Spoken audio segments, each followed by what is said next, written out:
শুভ সকাল বন্ধুরা, ঘড়িতে প্রায় এখন 4:45 মতো বাজে। এই যে সকাল সকাল উঠে আজকে রান্না চাপিয়েছি, মন্দিরে যাবো না। আজকে হবে আলু কুমড়ো দিয়ে একটা ছক্কা মতো, আর এখানে ছোলার ডালও সেদ্ধ করে নিয়েছি। ছোলার ডাল আর আলু কুমড়ো হবে, যেটা আমরা লুচি দিয়ে খাবো আর বাবা ভাত দিয়ে খাবে। চলো তাড়াতাড়ি ঝটপট রান্নাটা সেরে ফেলা যাক। এই তরকারিতে ছোলাগুলো কিন্তু দারুণ লাগে খেতে। তেলেতে তেজপাতা, গোটা জিরে, শুকনো লঙ্কা দিয়ে আলু আর কুমড়োটাকে ভেজে তার মধ্যে এই যে ছোলা দেখতে পাচ্ছি, ছোলা আর কাঁচা লঙ্কা দিয়ে দিয়েছি। আর এখানে মশলার মধ্যে দিয়েছি হলুদ গুঁড়ো, জিরের গুঁড়ো, ধনের গুঁড়ো আর অল্প একটু রঙের জন্য কাশ্মীরি লঙ্কার গুঁড়ো। চলে যাবে একটু সন্ধক লবণ। আজকে যেহেতু সব রান্নায় সন্ধক লবণ দিয়েই করতে হবে। এখানে ভালো করে মশলাটাকে কষিয়ে নিয়ে এবার এটাকে ঢাকা চাপা দিয়ে রাখবো। তরকারিটা একদম মশলাটা একটু কষে রাখবো। এর মধ্যে একটু জল দিয়ে দেবো পরিমাণ মতো। এটা তো মাখো মাখোই হবে, ওই সবজিটা সেদ্ধ করার মতো সেটা পরিমাণে জল দিতে হবে। একটু জল দিয়ে দিলাম।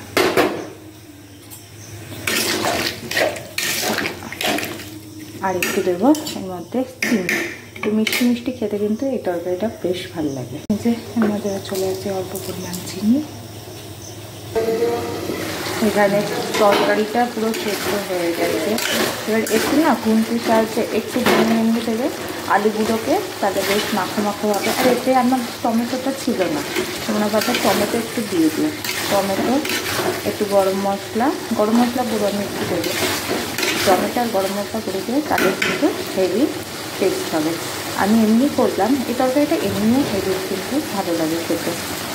এর মধ্যে কিন্তু কটা কিশমিশও দিয়ে দিই, দেখতে পাচ্ছি কিশমিশও আছে। এটা আমার একদম হয়ে গেছে। এটা তো মাখো মাখো করলে কিন্তু লুচির সাথেও ভাতের সাথে দুটোর সাথেই খেতে বেশ ভালো লাগে। এটা আমার একদম রেডি।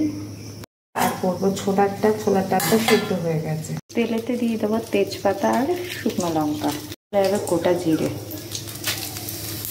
হলুদ, একটু লঙ্কার মানে কাশ্মীর লঙ্কার গুঁড়ো, একটু জিরের গুঁড়ো দিয়ে এইটাকে এবার তেলের মধ্যে দিয়ে দেবো।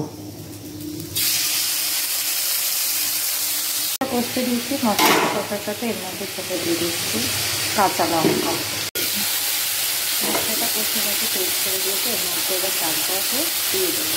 ডালটা চলে গেল।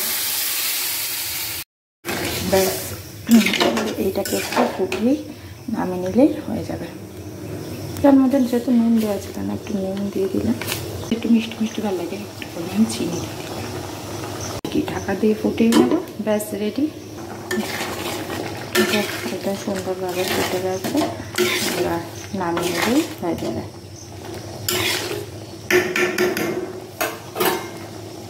রান্নাগুলো অনেকভাবেই করা যায়, কিন্তু আজকে আমি করলাম একদমই কম মশলা, যেগুলো বাড়িতে থাকবে সেই সব জিনিস দিয়ে। কেমন লাগলো আজকের এই দুটো